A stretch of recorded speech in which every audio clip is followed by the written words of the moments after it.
This Headless Professor video is about how to do a case study of a denomination for your world religions class.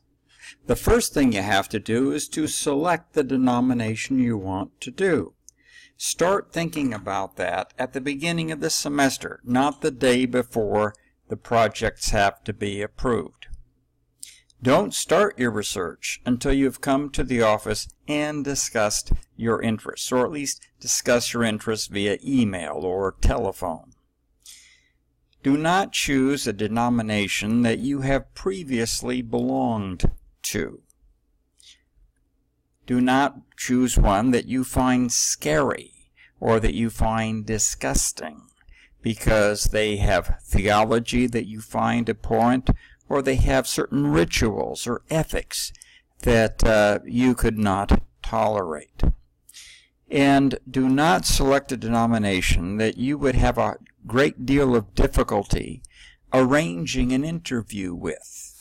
If the church is located only outside of the country, don't choose that particular denomination.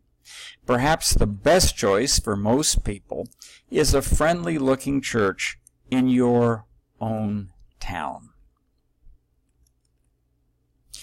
You also should begin by doing some background research. Don't just rely upon Wikipedia. You can start with Wikipedia, but then use a standard encyclopedia, such as Britannica. Then use a specialized encyclopedia, such as the Encyclopedia of Religion, which can be found in our own Crafton Hills College library. Then use several different books that the instructor has approved. Don't just rely upon certain web resources. Many of those are highly prejudiced. And remember to get your help in the library from a qualified librarian, such as Catherine Hendrickson. When it comes to writing up your case study, don't give long quotes about what your interviewee said. Try to tie everything into the course concepts. Don't use long quotations. Use short quotes and paraphrases. And this is true whether you're talking about your interviewee or from your other written sources. Don't end with a quotation. Always follow a quotation with a specific interpretation of that quotation, tying it back to the questions to be addressed. Here's how you cite quotations, preferably using APA format. Author's last name and date. Those are the essential things. Always remember, tie in course terminology. The more course terminology you tie in, the higher your grade.